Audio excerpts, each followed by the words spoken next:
masyarakat Tionghoa seperti di petak 9, sebagian besar mewakili gaya hidup etnis Tionghoa yang berada di kota-kota besar di Indonesia. Mereka pintar berdagang dan biasanya memiliki gaya hidup yang tinggi. Namun kita masih bisa menemukan masyarakat Tionghoa yang sederhana di daerah Tangerang. Masyarakat Tionghoa di Tangerang sudah datang sejak abad ke-15. Saat itu, perantau dari Cina mendarat dengan perahu-perahu kecil di ujung Pulau Jawa untuk mencari peruntungan dengan menjadi petani, buruh, dan pedagang. Lalu pada abad ke-18, rombongan Cina datang lagi, namun kali ini dengan perbekalan yang lengkap dari kaisar. Mereka kebanyakan menjadi pedagang dan kaki tangan pemerintah kolonial. Ketika Belanda memutuskan membangun pelabuhan di Batavia, masyarakat Cina diperintahkan untuk ikut membangun kota di sana. Namun sebagian dari mereka tidak ingin pindah dan tetap tinggal di Tangerang. Mereka menempati sebuah benteng sehingga sering dijuluki Cina Benteng. Namun sayang, benteng ini sudah tidak berdiri lagi.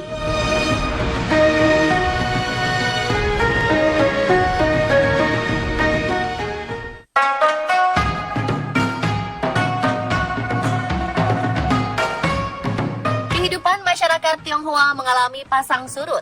Pemusnahan masyarakat Tionghoa oleh Belanda pada tahun 1740, kemerdekaan Indonesia dan pemerintah Orde Baru menjadi momen di mana masyarakat Tionghoa merasa terancam hidup di Indonesia. Beberapa dari mereka akhirnya memilih hidup jauh dari perkotaan dan keramaian. Bertani adalah salah satu pekerjaan yang paling aman ketika mereka memutuskan untuk hidup di daerah terpencil. Di kampung Nalagati, Kecamatan Panongan, Tangerang, hidup seorang keturunan Tionghoa bernama Yap Chun Teh. Jauh dari hingar-bingar kota, kakek ini hidup bersama keluarga besarnya di rumah yang sudah diwariskan hingga generasi ketiga. Nah, kalau saya tinggal di kampung ini, memang sampai saya ini udah 3 turunan dari sejak engkong saya. Hidup itu nggak, yang paling kita mengambil arah ketenangan, tiada kesenjangan sosialan, hanya tinggal di desa adalah petani. Dengan tangannya sendiri, dibantu oleh seorang karyawan dan anak-anak, Yap Chun Teh menggarap benih padi yang akan panen ketika berumur 3 bulan. Dari sinilah dia berhasil menyekolahkan anak-anaknya. Selain bertani, Yap Chun Teh juga memanfaatkan lahan kosongnya dengan menanam pisang dan tanaman lain dan memelihara hewan ternak. Dengan cara seperti ini, ketika masa kritis pun, keluarga ini masih bisa memanfaatkan hasil bumi untuk kebutuhan sehari-hari.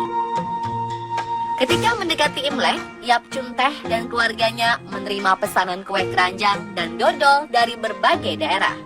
Tidak hanya Jabodetabek, pesanan pun datang dari luar Pulau Jawa, seperti Bali dan Lampung. Jumlah pesanannya tidak tanggung-tanggung.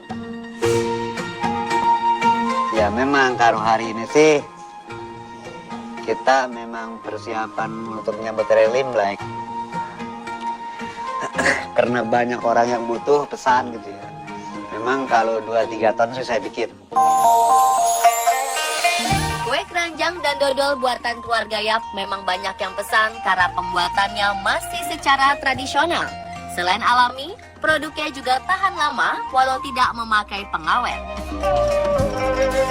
Meski tidak lagi fasih berbahasa Tionghoa, Engkong Yap masih menjaga tradisi nenek moyangnya. Sebelum melakukan sesuatu, dia selalu bersembahyang menghormati leluhurnya. Masih di Tangerang, di daerah Pasar Lama, ada seorang keturunan Tionghoa juga yang berprofesi sebagai penarik becak. Tan Kim Sun, warga desa Sumur Pancing, Tangerang ini mengayuh sepeda becaknya dari jam 8 pagi hingga sore untuk mengumpulkan rupiah demi rupiah. Dari gubuk kecil inilah Tan Kim Sun berangkat setiap pagi. Rata-rata penghasilan yang didapatnya sehari sekitar Rp30.000. Namun tidak setiap hari nasibnya beruntung. Kadang-kadang dalam 1 minggu itu bisa blong tuh, 2 hari itu. Nggak dapat sama sekali. Munculnya ojek, baik ojek pangkalan maupun ojek online, membuat tukang becak seperti Tan Kim Sun kalah bersaing. Jika tarif tidak lebih murah, pelanggan bisa pindah ke tukang ojek. Kebanyakan pelanggan Tang Kim Sun adalah ibu-ibu. Selain mencari yang lebih murah, pelanggan seperti ini lebih suka naik becak karena jalannya santai.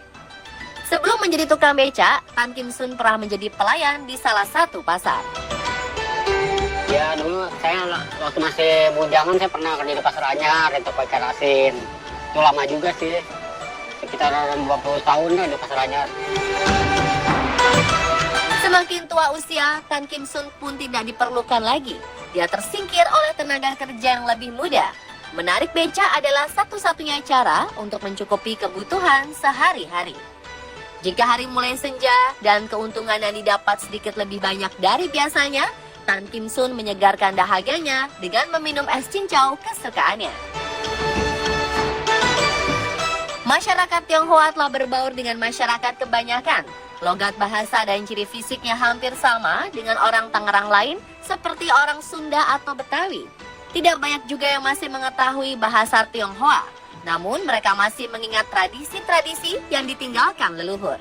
Upacara pernikahan, penghormatan pada leluhur, dan beberapa tradisi lain masih dilaksanakan di sini. Pemirsa, itulah kisah masyarakat Tionghoa yang berhasil dihimpun on the spot malam ini. Selamat Hari Raya Imlek bagi Anda yang merayakannya.